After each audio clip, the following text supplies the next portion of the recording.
Hello dear students, आप सबका exam तो बहुत ही अच्छे से गया होगा, ये हमको पता है।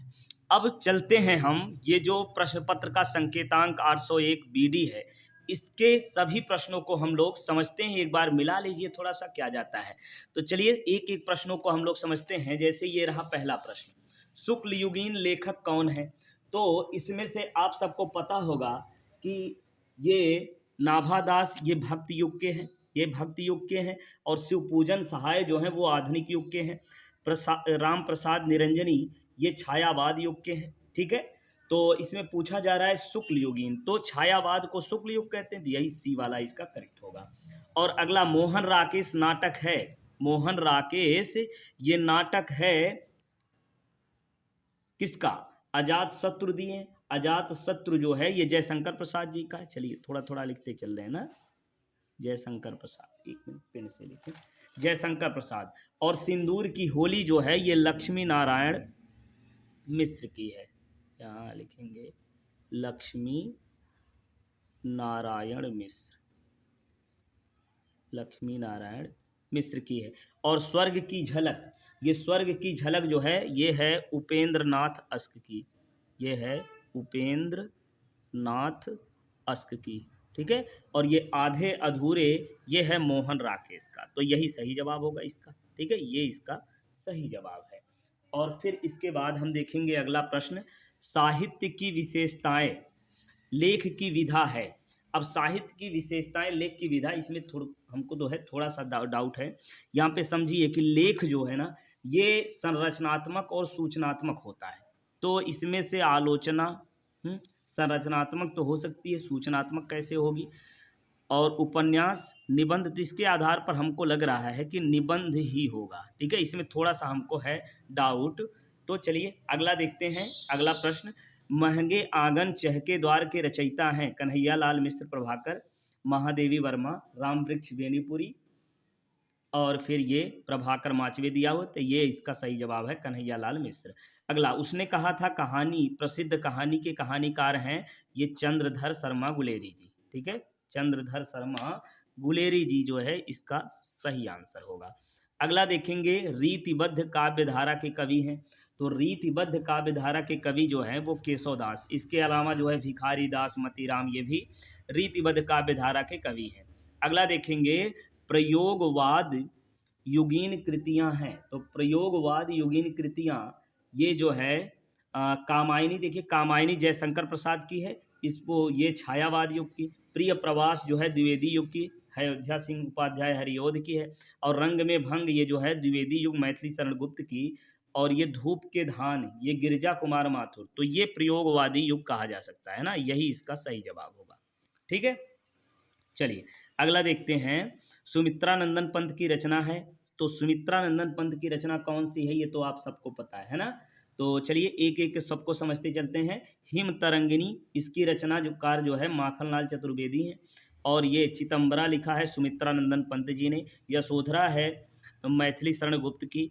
और त्रिधारा जो है ये सुभद्रा कुमारी चौहान की। तो आप खुद ही जान गए होंगे कौन सा सही होगा, सुमित्रानंदन पंत की ये है।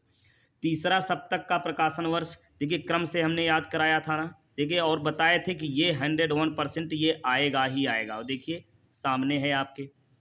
ठीक है, तो ये प्रथम द्वितीय तृतीय ये क्रमशः जो है सप्तक का प्रकाशन वर्ष है। ठीक है, तो तीसरा पूछ रहे हैं तो ये हो जाएगा। ठीक है, ये वाला। और गंगा लहरी के रचयिता हैं, गंगा लहरी के रचयिता कौन है? ठीक है, तो गंगा लहरी के रचयिता तो माना जाए तो जगन्नाथ मिश्र हैं। कौन है? जगन्नाथ मिश्र हैं। और देखिए जगन्नाथ मिश्र इस ऑप्शन में दिया ही नहीं है, तो पद्माकर हम यहाँ पे लगाएंगे। पद्माकर ने भी ये गंगा लहरी नामक रचना को लिखा है। आगे देखेंगे, हास्य रस का स्थायी भाव क्या होता है? हास ना, चरण कमल बंदो हरिराई, देखिए कितनी बार, कम से कम 4-5 बार इस उदाहरण को हम बता चुके हैं ना। तो ये इसका आप लोग अच्छे से समझ लिए होंगे। रूपक, सोरठा छंद के दूसरे और चौथे चरण में कितना 13 मात्राएं होती हैं, पहले और दूसरे में 11 मात्राएं। तो दूसरे में पूछ रहे हैं तो 13 ऑप्शन लगाएंगे हम लोग। सही है, चलिए अब इसके बाद अगला देखते हैं, ये अभ्यागत शब्द में प्रयुक्त उपसर्ग। अभ्यागत शब्द में प्रयुक्त उपसर्ग, देखिए ये अब तक के हमने ज़्यादा से ज़्यादा 7-8 लाइव किए होंगे संस्कृत हिंदी में, जिसमें कम से कम 3 सेट में, है ना, 3 दिन हमने इसको बताया है। और देखिए बताए थे ना कि वही आएगा और आया है, समझ रहे हैं ना। तो इसका सही आंसर कौन सा होगा अभी, ठीक। चलिए, माता पिता में समास कौन सा है, माता पिता में समास कौन सा है ये आपको बताना है। तो माता पिता देखिए दोनों जो है, दोनों पद प्रधान है। तो जब दोनों पद प्रधान होते हैं तो वहाँ पे कौन सा होता है, द्वंद्व होता है ना, क्या होता है, द्वंद्व होता है। तो क्या हो जाएगा, द्वंद्व समास। अमृत, इसका हो जाएगा अमीय, ठीक है। युष्मत चतुर्थी विभक्त एक वचन, तुभ्यम हो जाएगा। रचना के आधार पर वाक्य कितने प्रकार के होते हैं, तो रचना के आधार पर वाक्य जो होते हैं ये सरल, ठीक है, सरल और मिश्र संयुक्त, 3 प्रकार के होते हैं ना, सरल, मिश्र और संयुक्त वाक्य, ठीक।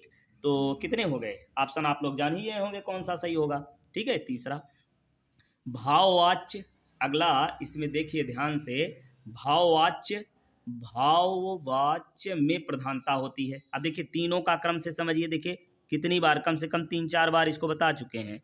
कर्तृवाच्य जो होता है इसमें कर्ता प्रधान होता है, और जो कर्मवाच्य होता है, क्या कर्मवाच्य होवे, कर्म प्रधान होता है।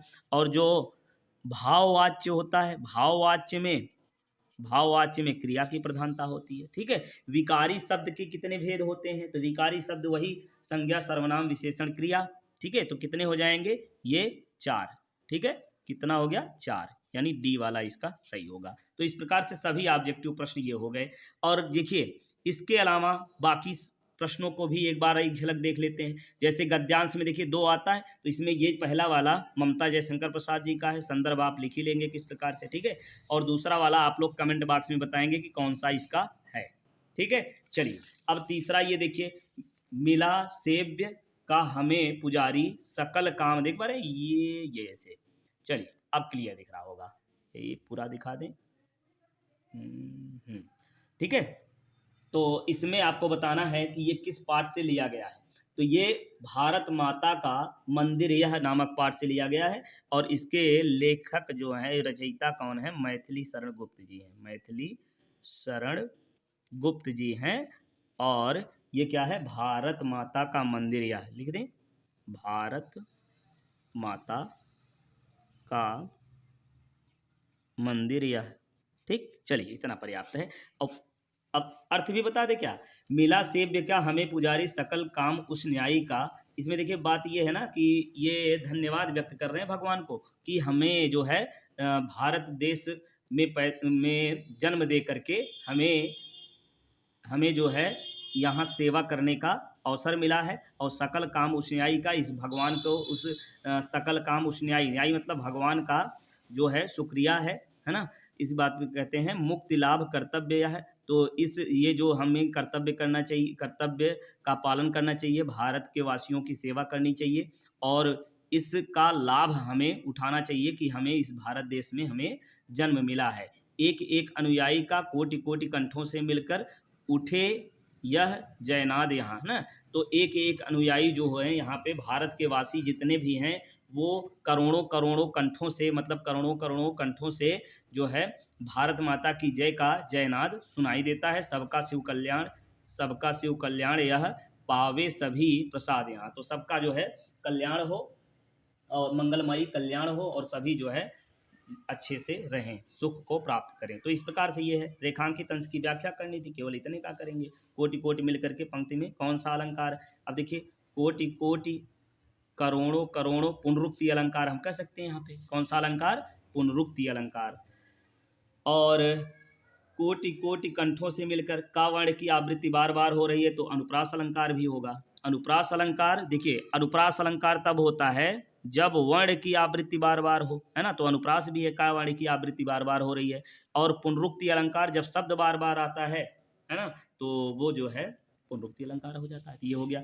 अगला देख लेते हैं यहीं पे, पुरते निकसी रघुवीर वधि धरिधीर दये मग में डग द्वय। तो ये जो है आप पहचान ही चुके होंगे, वन पथ पर सीता जी जब जाती है, देखिए तीन बार इसको हम बता चुके हैं, 3 बार यही बताए थे, कितना इंपॉर्टेंट है ये। देखिए जितनी चीज़ों को हमने बार बार दोहराया था, वही चीज़ें देखिए आई हैं, है ना।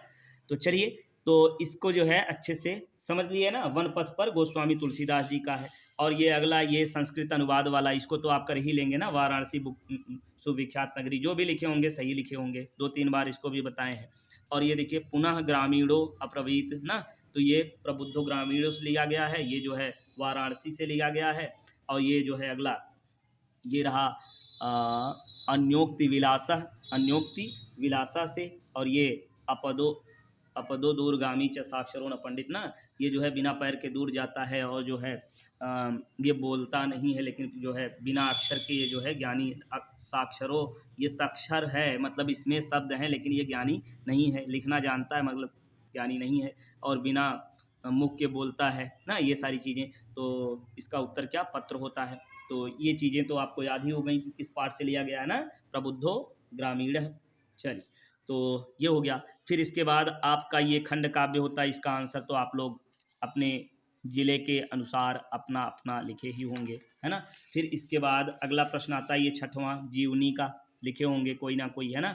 और फिर कवि की जीवनी, ये इस प्रकार से। फिर श्लोक आता है, इसको भी आपने लिखा ही होगा। इसमें क्या बताना, प्रार्थना पत्र, खेल कूद की सामग्री को ध्यान में रखते हुए प्रार्थना पत्र इसमें लिखना है।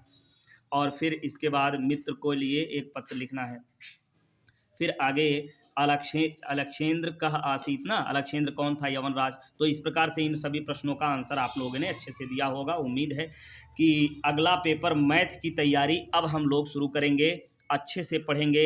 मैथ का क्लास चलेगा जैसा कि आप सबको पता है 10 बजे, है ना, दिन में 10 बजे और रात में 7 बजे से, ठीक है, ये चलता है। तो हमने कहा था ना कि इन 4 दिनों में पूरा मैथ 40 बार रिवाइज कराएंगे, तो 40 बार रिवाइज करेंगे। तो चलिए ठीक है, अब जो है हम लोग जुटते हैं मैथ पर। अच्छे से पढ़ते रहिए, स्वस्थ रहिए, मस्त रहिए। फिर मिलते हैं नेक्स्ट वीडियो में। Bye bye, take care.